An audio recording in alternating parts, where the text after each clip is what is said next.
Lançado como um SUV a combustão da submarca de luxo da JAC, lá na China em 2018, o EJS4 é um carro que mudou muito desde o seu lançamento, de nome, de visual, em equipamentos e principalmente em conjunto mecânico.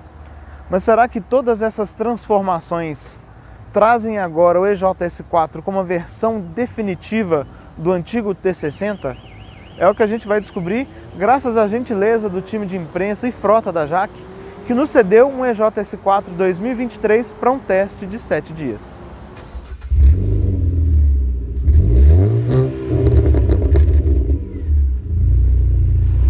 E se você for comprar um carro usado seminovo, não deixe de usar o serviço de consulta veicular Dá Olho no Carro. E com o cupom de desconto do DriveOn você ainda garante 15% de desconto em todas as consultas. Link na descrição do vídeo.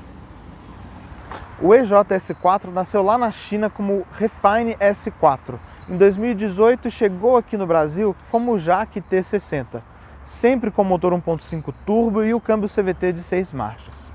Já em 2020, a JAC trouxe para o nosso mercado a versão elétrica do T60, que era o iEV60. Sei que esse carro foi apresentado para jornalistas, foi testado, mas eu não consegui achar nem na minha memória e nem na internet alguma notícia confirmando se ele foi efetivamente vendido aqui no Brasil. E já em 2021, no ano seguinte, portanto, o T60 foi reestilizado de maneira bem profunda, ficando com esse visual que a gente conhece aqui desse carro, e virou o T60 Plus. Então recebeu alguns equipamentos, uma leve revisita interna bem discreta e esse novo visual que inclusive faz ele parecer um carro totalmente diferente. E pouco tempo depois disso surgiu então o EJS4, que é esse carro que a gente tem aqui, e o T60 a combustão foi descontinuado. Bem confuso, não é? Muito. Mas em compensação, a gama de versões desse carro é fácil. Existe só uma versão de acabamento, uma versão de motorização e 4 opções de cores: preto, branco, esse azul aqui e um vermelho. Então, se a história dele é um pouco confusa, marcada por mudanças significativas anuais, pelo menos se hoje, agora em 2023, você quiser comprar um carro desse na concessionária JAC, a sua escolha vai ser mais simples. Só que a concorrência também não ficou para trás. Esse carro, quando foi lançado, era o único SUV 100% elétrico na categoria. Mas hoje ele fica bem no meio termo ali entre o E2008 GT, totalmente elétrico, e o BYD Yuan Plus. Esse carro aqui hoje custa R$ 242.900. O EJS4 é um típico SUV médio, com 4,41 m de comprimento, 2,62 m de entre-eixos, 1,80 m de largura sem os retrovisores e 1,66 m de altura, com vão livre de 18 centímetros. Acho que é legal comentar aqui como o balanço dele, tanto dianteiro quanto traseiro, são bem esticados, né? Mas como a gente está falando de um carro com 18 centímetros de vão livre, pelo menos nesse nosso teste a gente não teve nenhum problema com rampa de garagem, valeta, nada do tipo. A gente tem rodas 225/45 aro 18. Então uma medida intermediária aí, né? Dá aquela sensação de rodão que muita gente gosta. E aqui com pneus JIT, bem típicos da indústria chinesa.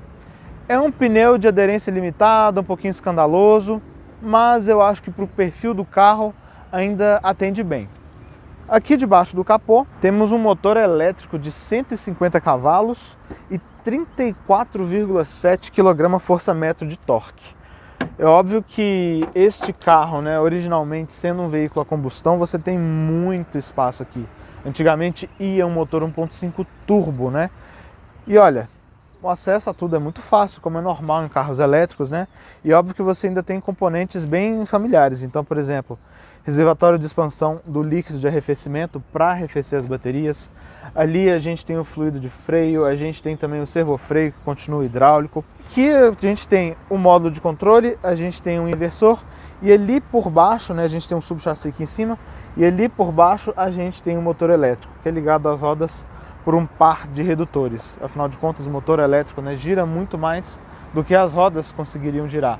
Sendo um carro 100% elétrico, ou seja, com esses números de potência e torque entregues instantaneamente, a gente tem um carro com desempenho bem correto. Ele chega aos 100 km por hora em 7,5 segundos. Mas, como é típico em veículos elétricos, a velocidade máxima é limitada, muito por conta de autonomia em estrada.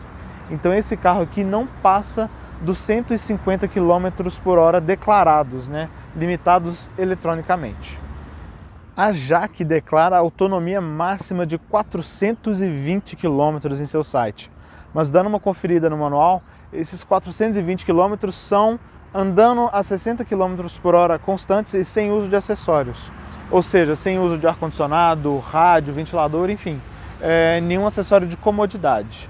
No padrão europeu, são 402 km, no padrão em metro, cerca de 240 km, e no nosso teste, a gente ficou numa autonomia máxima ali com 100% da bateria, na faixa dos 300 km, um pouquinho para cima, um pouquinho para baixo. Então, você vê que é normal de carros elétricos, né? Mas aqui a gente tem uma grande variação nesses números. Outro ponto que também é um pouco aberto à discussão é o tamanho do porta-malas.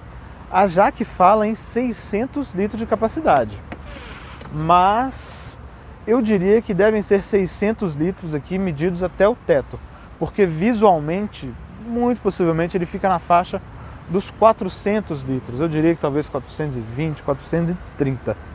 Mas olha, é um porta-malas correto em termos de acabamento, tem o batente em plástico, ele é todo forrado internamente, tá vendo? Mas ele passa uma impressão de ser um pouco estreito, né? Apesar do carro ser razoavelmente largo. E a gente também tem um pequeno degrau aqui, né, no acabamento lateral, que não acaba sendo muito útil. Aqui a gente tem uma cobertura de lona retrátil, tá vendo? Então também não é uma solução das mais práticas, especialmente considerando que aqui a gente não tem um vão tão grande. E aqui de baixo a gente tem um pequeno nicho, eu imagino que a Jaque também conte ele, né, para a volumetria do porta-malas, onde a gente está guardando os itens aqui, né, de carregamento do carro. Então a gente tem um adaptador aqui, caso você queira usar o carro para carregar um celular ou alguma outra coisa. Então vou deixar ele de fora aqui. A gente tem um adaptador do tipo GBT, do GBT para o tipo 2, então você sempre precisa usar esse adaptador, como eu vou mostrar para vocês daqui a pouquinho. Ele infelizmente não vem no carro. E a gente tem também um adaptador aqui para tomada residencial. Então este você liga no carro e este aqui você liga na tomada da sua casa. Falando em carregamento, vamos dar uma olhada agora no bocal lá na dianteira. Primeira coisa, fica no paralama lateral do lado do motorista, que eu acho que é um lugar melhor do que na grade dianteira, igual o EJ7. E aqui a gente tem dois tipos, né? O GBT de corrente alternada AC e o GBT de tipo de corrente direta, então para carregamento rápido. E aí tudo bem. Aí você me pergunta, esse padrão GBT é o mais utilizado no Brasil? Não. Então por isso você precisa desse adaptador. Os carregadores públicos que a gente vê hoje, né, shoppings, eletropostos, enfim, estacionamentos, eles usam o tipo 2. Então você precisa ligar aqui este adaptador conectado e depois você coloca o bocal do carregador aqui. Então você tem uma velocidade de carregamento reduzida por conta desse adaptador. A bateria tem uma capacidade boa de 55 kWh. Acho que é bem ok para um carro já com alguns anos de estrada, alguns anos de projeto. Só que, se você por acaso tiver à sua disposição um carregador rápido com esse padrão GBT, você até consegue carregar o Jaque de 0 a 100 em 2 horas de acordo com o manual, que é um tempo, correto. O problema é que é muito difícil encontrar um carregador desse aqui no Brasil. Pelo menos aqui em São Paulo, eu não vi nenhum desse tipo até hoje. Então você acaba refém desse carregador, desse adaptador que vai limitar a velocidade de carregamento. E na melhor das hipóteses, você vai levar pelo menos cerca de 8 horas para carregar o EJS4. Então, realmente, esse ponto da recarga, esse adaptador, ele é um limitante para um carro que já tem limitações naturais de estrutura, como um carro elétrico aqui no Brasil. Acho que nesse ponto a Jaque poderia e deveria rever o tipo de bocal ali para facilitar o uso, né? Enfim, é um ponto que eu acho bem negativo. E este kit também, né? Este adaptador, essa tomada residencial, enfim, nada disso vem com o carro. Então também é um ponto que você precisa considerar. Pelo que as pessoas às vezes comentam, na compra do EJS4, né, esse adaptador aqui vem como um brinde, uma cortesia, às vezes também o wallbox, enfim, vale a pena levar isso em consideração se você estiver interessado em comprar um carro como esse. Por dentro, o Jaque EJS4 até surpreende positivamente. Não que a gente tenha grandes arrobos visuais em termos de materiais de acabamento, não. Mas é tudo bem correto. E ao contrário de alguns outros Jaques do passado, você vê que os elementos eles se conversam, né? Tem uma continuidade visual e estética. Então reparem, aqui a gente tem plástico duro, tudo bem, mas este plástico conversa com esse, tá vendo a mesma textura, a mesma cor. Esse black piano que conversa com esse, também na mesma cor. O painel tem essa faixa aqui em vinil, tá vendo? É um vinil bem suave ao toque, com uma leve espuma, que inclusive conversa com essa parte aqui no console central, conversa com o revestimento dos bancos. Inclusive nos bancos a gente tem essa costura um pouquinho num tom de cobre, que também conseguimos ver no painel e também nos detalhes das portas, que também tem uma boa parte central ali revestida nesse mesmo vinil, também com um nível razoável, né, dessa espuma. Então você vê que, esteticamente falando, o conjunto todo parece bem correto. E olha, não notei falhas de montagem aqui, então a olho nu, muito difícil encontrar algum ponto aqui que jogue contra o EJS4.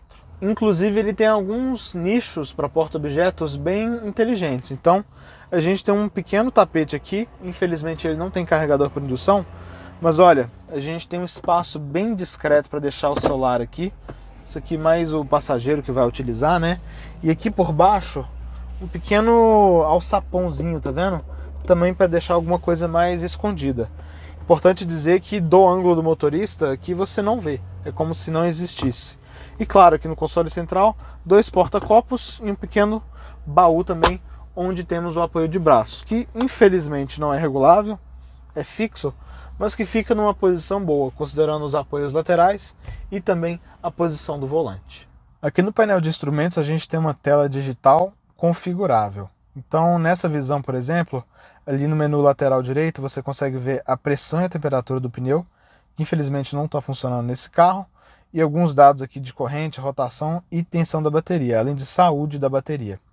Se você quiser outras configurações, outras visualizações, você pode apertar essa estrelinha no volante e você tem acesso a outras duas.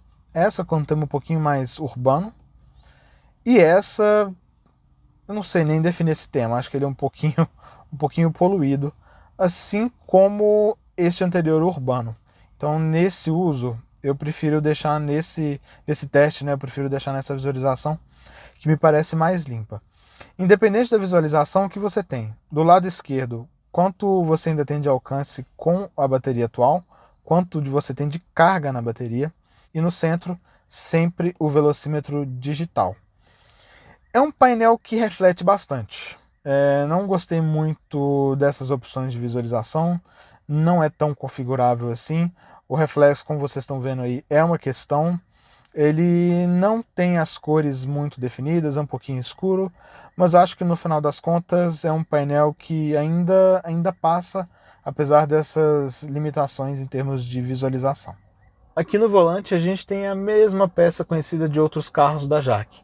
Então aqui do lado esquerdo você tem os comandos de música e também do piloto automático, e aqui do lado direito você tem comando de volume, telefonia e nesses três aqui do computador de bordo. Então um volante com esse revestimento em couro, vinil, com a costura, tem uma pega correta, não é um volante muito pequeno, né? Acho que talvez algumas pessoas possam achar ele grande, né? Visualmente principalmente, mas eu acho que é ok, os acessos são fáceis aqui e não tive nenhuma dificuldade com esse volante durante o nosso teste. Não posso dizer a mesma coisa, porém, sobre esses comandos, né, do ar-condicionado e central multimídia aqui. Eu vou desligar o carro e tá vendo? Ele se apaga por completo. Na hora que você liga, ele se ilumina por trás. E ele é todo touchscreen, então olha, se você quiser diminuir ou aumentar, você precisa, né, encostar aqui na tela. Os comandos do ar-condicionado a mesma coisa. Em alguns momentos eu não consegui me encontrar bem com esses comandos. Não acho que seja a solução ideal. Por mais que visualmente tenha um impacto diferente, principalmente quando o carro está desligado, né, em termos práticos eu acho que não funciona muito bem. E os comandos que você dá para o ar-condicionado aqui, naturalmente eles vão espelhar ali na central. Então você em mode seleciona para onde vai o fluxo de ar, por exemplo. Você consegue escolher a velocidade do ventilador. Se você vai usar um modo automático, você consegue regular também a temperatura. Aproveitando para falar de ar-condicionado, não foram dias muito quentes aqui em São Paulo, mas mesmo quando eu precisei, o ar-condicionado pareceu um pouquinho fraco. E claro, você pode ligar e desligar a recirculação, desembaçador e por fim, né, encosta aqui, desliga também o ar-condicionado. Aqui a gente tem alguns atalhos para central multimídia, então, né, fone, mídia, configurações do veículo, também aumentar a música e passar a música. E aqui a gente tem uma tela de 10,25 polegadas em modo wide. A tela tem uma definição ok, até justa, uma definição de cores também que atende bem, não tive muitos problemas de visibilidade, reflexo, nada do tipo. Não é uma tela fosca, o que é muito bom, né, hoje em dia. E aqui você consegue ter fazer algumas configurações do veículo. Você tem o aquecimento do banco do passageiro e do motorista. É um pouco estranho ligar por aqui, né? Acho que seria melhor se tivesse o atalho. Um ajuste da iluminação, alerta de ré. Você consegue também configurar o modo eco de condução. Então aqui você escolhe se a regeneração através do pedal vai ser forte, normal ou fraco. Eu pessoalmente não ando usando o modo eco. Na hora que eu estiver andando no carro a gente fala um pouquinho mais sobre isso. Você tem também sensor de pressão e temperatura dos pneus, que infelizmente não está funcionando aqui. Você tem a câmera 360. Ela também funciona quando você dá seta para um lado ou para o outro. Então aqui dei a seta para o lado do motorista, dei a seta para o lado do passageiro. Você consegue também selecionar, né, câmera traseira, as laterais, opa, um pouquinho teimoso, como vocês estão vendo, ou a dianteira, e tem essa visão 360, né? Quando você está com o carro no trânsito andando, você dá seta, tem uma projeção 3D aqui do carro, mostrando um pouquinho, né, para onde você está indo. E por fim você tem o espelhamento, que é sempre feito com fio para Apple CarPlay e também para Android Auto.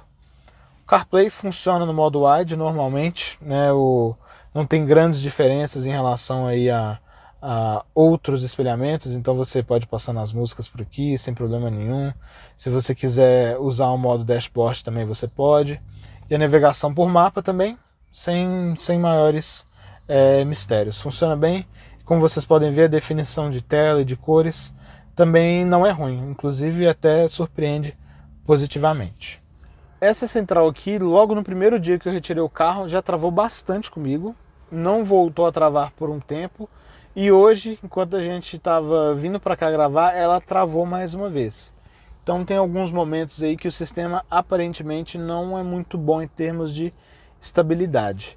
E claro, como eu comentei com vocês, né, precisa do cabo, então aqui a gente tem uma tomada USB para fazer o espelhamento do celular na central.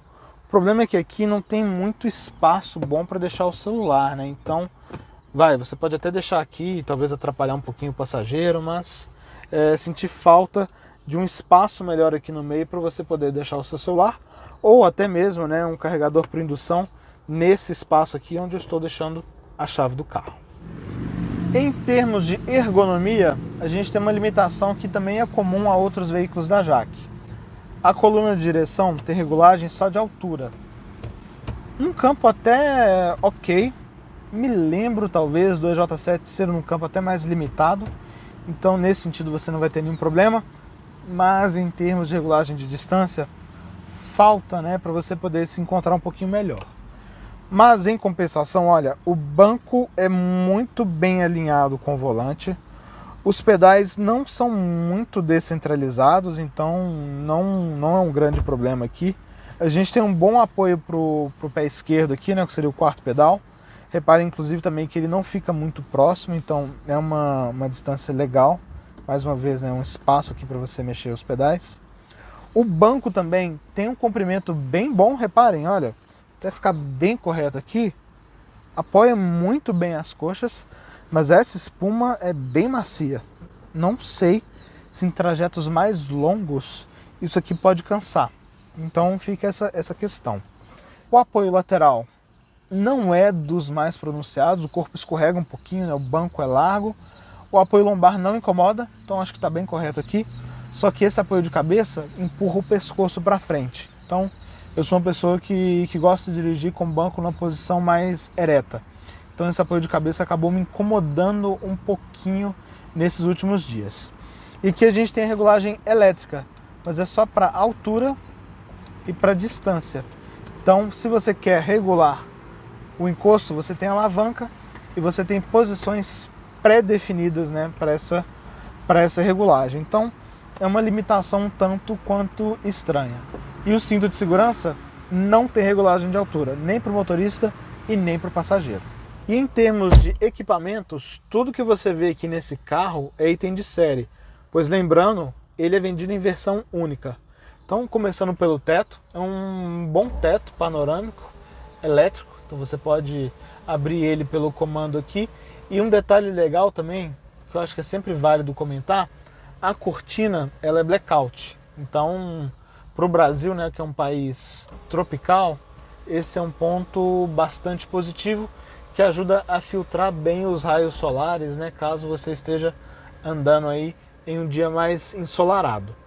A gente tem um ar-condicionado automático, a gente tem a central com espelhamento com fio, como eu mostrei para vocês, o painel digital, piloto automático, o farol automático. A gente não tem retrovisor eletrocrômico.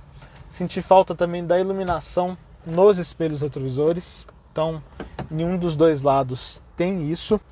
A gente tem o freio de estacionamento eletromecânico com o auto hold, mas pelo preço e pela categoria não é um carro com grandes destaques em termos de equipamentos, inclusive equipamentos de segurança. Esse carro infelizmente ainda não foi testado pelo Lightning NCAP, mas ele não vai muito além do que já é o trivial nessa categoria. Então a gente tem o ABS e ABD naturalmente, que já são obrigatórios, assim como os airbags duplos dianteiros. A gente tem o controle de tração, de estabilidade e 6 airbags, além dos 5 apoios de cabeça, 5 cintos de segurança de 3 pontos e também os ganchos Isofix para cadeirinha lá no banco traseiro.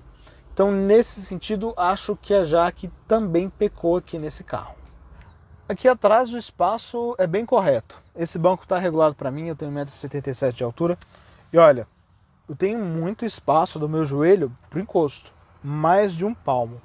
Mas como a gente tem um assoalho alto, o banco acaba não apoiando muito bem as coxas. Então repare, não é um banco curto, né? Tem uma distância legal, um comprimento legal, mas acaba deixando um pouquinho a desejar se você viajar assim, por exemplo, né? Fica sem apoio. Tem um espaço bom para a cabeça também, vai. A gente tem 3 dedos aqui da minha cabeça para o teto. Óbvio, né, que o espaço aqui que o teto solar rouba é um pouquinho decisivo nesse sentido. E aproveitando para falar de teto, né, visualmente falando, né, ele é bem estreito, peculiar isso, né? É normal a gente ver um teto solar que vem até aqui, talvez. Não, esse aqui fica um pouquinho mais limitado nesse sentido. Aqui a gente tem 2 saídas de ar também, são individuais, né, o comando delas, então você escolhe, né, a direção de cada uma, você pode abrir e fechar. E temos também 2 tomadas USB do tipo A, né, igual a gente vê lá na dianteira, com essas pequenas tampinhas. E aqui embaixo um pequeno alçapãozinho de acesso para manutenção. Achei essa solução um pouquinho simples, né, acho que acaba jogando um pouquinho contra a percepção de veículo até um pouquinho mais sofisticado que o EJS4 consegue passar por dentro. E apesar da gente ter um carro largo externamente, com 1,80 m, internamente, olha, é um pouquinho limitado nesse sentido, né? Então, 3 pessoas aqui vão bem apertadas, 2 já vão razoavelmente próximas. Mas olha, a gente tem o mesmo padrão de acabamento que a gente vê lá na dianteira. Então é um banco em vinil, é um vinil simples, mas acho que visualmente passa uma impressão correta. A gente também tem esse mesmo material aqui nas portas, os detalhes em bronze. E claro, a gente tem também um apoio de braço aqui central, que é bem legal, inclusive está numa altura bem parecida, né, aqui do lado esquerdo e do lado direito. E temos também 2 porta-copos. Então é um carro que, apesar desse assoalho alto, acho que é um veículo até agradável para fazer uma viagem longa aqui atrás. Então você tem um bom espaço para as pernas, você tem uma posição que você fica mais relaxado no banco, então você fica um pouquinho mais deitado aqui, você tem esse apoio de braço, você tem as saídas de ar, as saídas USB, o porta-copos, um belo teto solar, tem as alças, que inclusive tem um pequeno gancho, né, para prender roupas, você tem iluminação. Então acho que é um veículo até agradável para quem vai aqui na segunda fileira de bancos.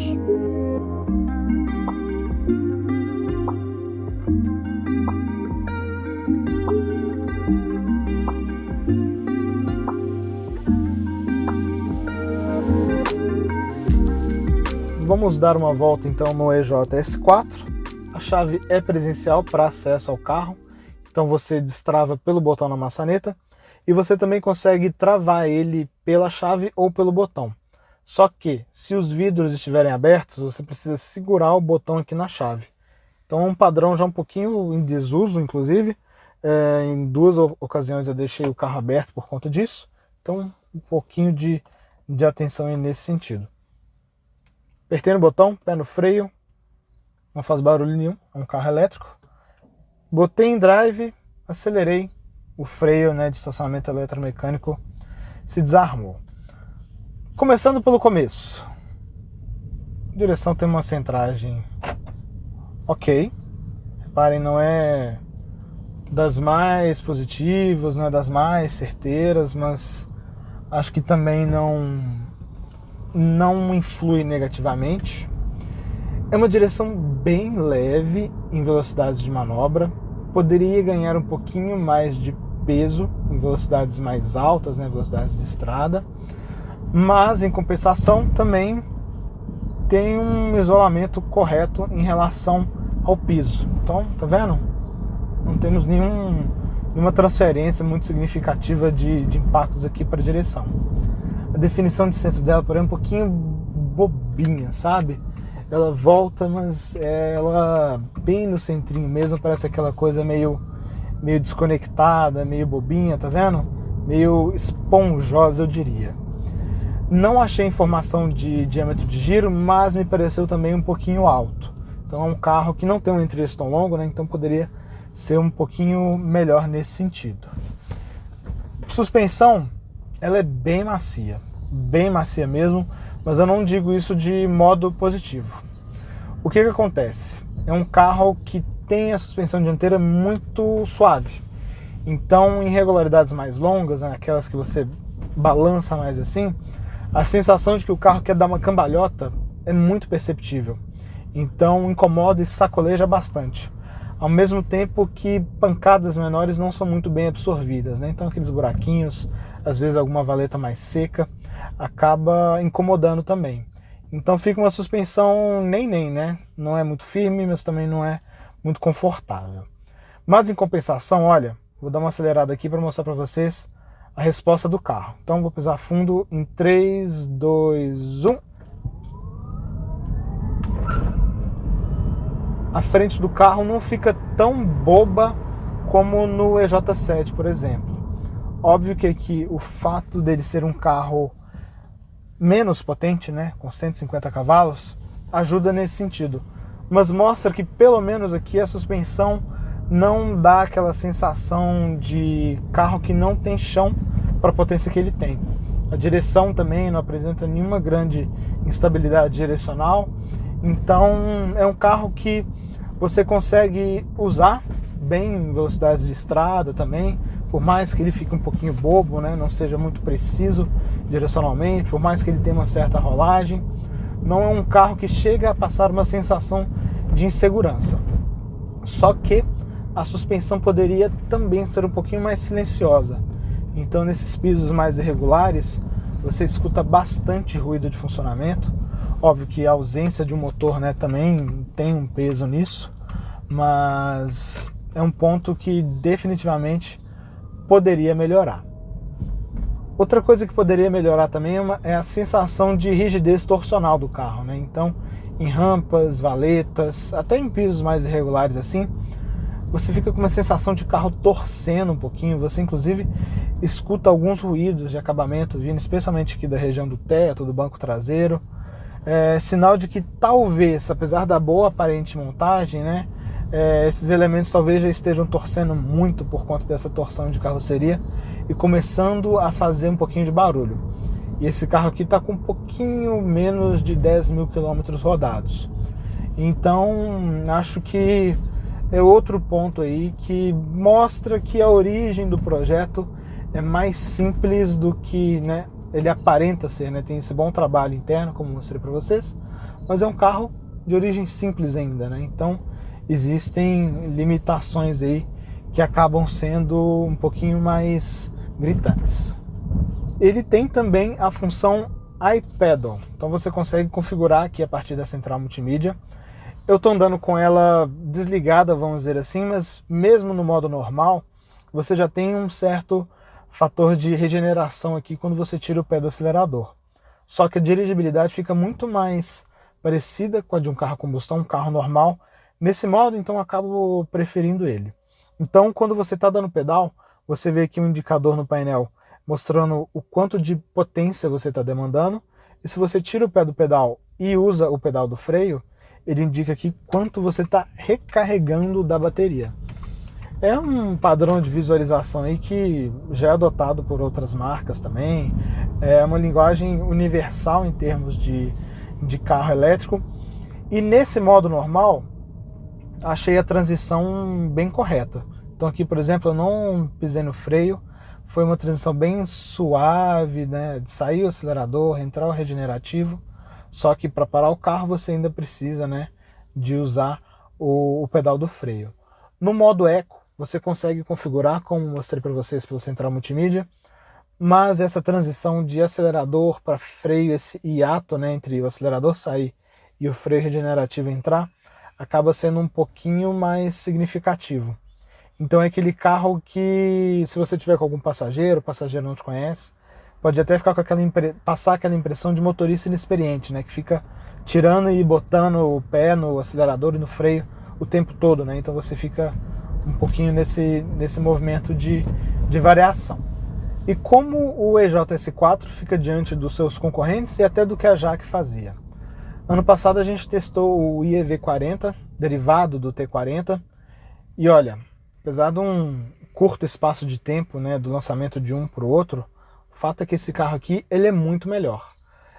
A dirigibilidade melhora, a suspensão melhora, a direção, a ergonomia também, inclusive, muito melhor. Mas, diante dos seus concorrentes, né, o 2008 GT e o OnePlus, o JAC ainda passa uma impressão de rodar menos refinado, de um carro de construção menos precisa, menos moderna. Eu acho que esse é a principal diferença, caso você ande nos três aí, ou ande no JAC e em algum outro, se você estiver considerando uma compra. O JAC não é ruim, tem esses pontos de melhoria, mas a percepção de veículo mais sofisticado, mais caprichado, mais moderno, ela é muito maior no carro da Peugeot e da BYD.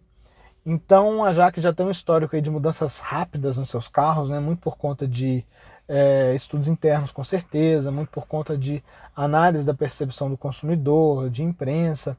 Então eu acho bem razoável esperar que esse carro aqui, com o passar do tempo, né, seja revisitado nesses pontos, de maneira que ele continue nesse processo de melhoria contínua. Então, com certeza, esse aqui não é ainda o melhor JAC que a gente vai ver. Acho que o próximo que vier vai ser melhor, o seguinte vai ser melhor. Então esse processo que a gente vê acontecendo desde 2011, com certeza vai continuar aí pelos próximos anos. Bem, depois de quase 300 km com o JAC, a gente já tem uma segurança legal para falar dos seus pontos positivos e negativos. O primeiro deles, definitivamente, vai ser o desempenho. É um carro que não tem nenhuma pretensão esportiva, mas que chega aos 100 km por hora em menos de 8 segundos, o que é muito bom para um veículo que pesa um pouquinho mais de 1.600 kg, sendo que a gente tem quase 400 kg aqui só de bateria. O segundo ponto positivo é o espaço. A gente tem um bom espaço traseiro, especialmente, bom espaço para as pernas, bom espaço para a cabeça, e a mesma coisa na dianteira. É um carro um pouquinho mais estreito do que se espera, sim, mas ainda é um carro que agrada nesse sentido. De negativo, porém, nós temos 3 pontos aqui que chamaram bastante atenção. O primeiro deles, definitivamente, é o acerto de suspensão. A gente tem um carro muito macio, especialmente na suspensão dianteira, que faz ele oscilar bastante em irregularidades, e ao mesmo tempo a gente tem um veículo que não tem uma facilidade muito grande para absorver aquelas pequenas pancadas típicas dos nossos pavimentos, né, das grandes cidades. Então aqueles buracos mais rápidos, aquelas pancadinhas mais secas, são mal absorvidas aqui pelo EJS4. O segundo ponto negativo é a ausência das assistências à direção. A gente não tem o AEB, o ACC, o assistente de permanência em faixa, de farol alto, enfim, diversos itens que são comuns aos seus principais concorrentes. E o terceiro ponto negativo é o padrão de recarga, ponto que é comum a todos os veículos da JAC. Aqui esse padrão GBT chinês não combina muito com o padrão adotado pelo mercado brasileiro, que é o tipo 2. Então você acaba sendo sempre refém ali do adaptador e pior, com uma velocidade de carregamento reduzida que nunca vai atingir a sua capacidade plena por conta da necessidade desse adaptador. O EJS4 é um carro que surpreende, e surpreende de maneira positiva. Apesar de termos aqui alguns pontos que precisam de grande atenção, é um veículo que agrada no final das contas, né, como um pacote. Ele é um carro também que chama atenção nas ruas. As pessoas olham, as pessoas perguntam, as pessoas brincam. Então é um veículo que aparentemente ainda chama atenção e faz boa vista. O grande problema, porém, não é custo de manutenção. Ele é um carro também simples de se manter, um carro elétrico de manutenção simplificada. O grande problema, porém, é que a rede JAC é muito limitada. Então é um carro que você não vê nas ruas, é um carro que você não vê concessionárias JAC, né, por aí. É um carro que também você não vê grandes investimentos em termos de publicidade e comunicação sobre ele. É um mal, inclusive, comum a toda a linha JAC. E aqui a gente acaba entrando naquela máxima de quem não é visto também não é lembrado. Mas, se você achar o EJS4 interessante, se você achar o preço dele condizente aos seus principais concorrentes, que lembrando, hoje são o 2008 GT e o BYD e o OnePlus, é um veículo que vale a visita no concessionário da JAC, é um veículo que vale conhecer pessoalmente, é um veículo que vale a negociação, pois ele tem bons atributos sim, ainda que com espaço para melhorias. E assim ficamos com a nossa avaliação do EJS4 e a gente se vê no próximo sábado ao meio-dia aqui no Drive-On ou então no nosso canal de avaliações internacional, onde o Lucas e o Hudson trazem carros de todo mundo aqui para o nosso canal. Um abraço e até a próxima. E aí, gostou do vídeo? Então não deixe de se inscrever no canal clicando no ícone preto e também não deixe de conhecer o nosso canal de vídeos internacionais clicando no ícone branco.